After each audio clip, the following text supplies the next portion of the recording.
À Cotonou les 16 et 17 juillet 2024, sachant, experts en hydraulique et autres acteurs impliqués dans les questions liées à la gestion des ressources en eau de surface et souterraine se retrouvent pour peaufiner un document stratégique. Cet atelier revêt une importance capitale, à en croire le représentant du ministre de l'Eau, de l'Énergie et des Mines. D'une part, parce qu'il offre l'occasion d'aborder dans un esprit de responsabilité partagée les défis liés à la démarche méthodologique pour l'élaboration des politiques, stratégies et plans relatifs à la gestion des ressources en eau, prenant en compte l'intégration de la gestion conjonctive des eaux souterraines et des eaux de surface, et d'autre part parce que les éléments de politique et les stratégies de communication qui seront validés aujourd'hui peuvent devenir la brevière qui éclairera désormais la gouvernance des ressources en eau dans notre pays. En effet, nombre de politiques, stratégies et plans existants relatifs à la gestion et à l'aménagement des ressources en eau ne tiennent pas suffisamment compte de la nécessité d'intégrer à la fois les ressources en eau de surface et souterraine. Au Bénin, l'approvisionnement en eau étant basé sur les ressources en eau souterraine, cette stratégie est utile, a soutenu Saïdou Mponou, directeur général de l'eau. Au niveau de notre pays, par exemple,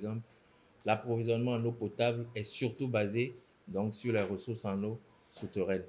Donc, il est important pour nous qu'on puisse développer des stratégies pour une gestion durable de ces ressources dans un contexte, bien entendu, de changement climatique afin d'anticiper sur les conflits éventuels liés aux différents usages. Selon le directeur départemental de l'énergie, de l'eau et des mines de la Liborie, les apports du projet ITAS sont énormes. Le projet ITAS nous a apporté beaucoup. Et il y a eu des formations, par exemple, des usagers de l'eau. Ils ont bénéficié d'un renforcement de capacité dans le domaine du maraîchage pour pouvoir bien gérer les intrants agricoles qu'ils utilisent afin de ne pas polluer les ressources en eau. Le projet nous a permis encore de bien organiser les éleveurs et autres qui font le pâturage au niveau des retenues d'eau. Ils ont été sensibilisés pour qu'ils évitent à ce que les ressources en eau puissent être polluées. Il faut noter que la réalisation des rapports est soutenue par l'Observatoire du Sahara et du Sahel.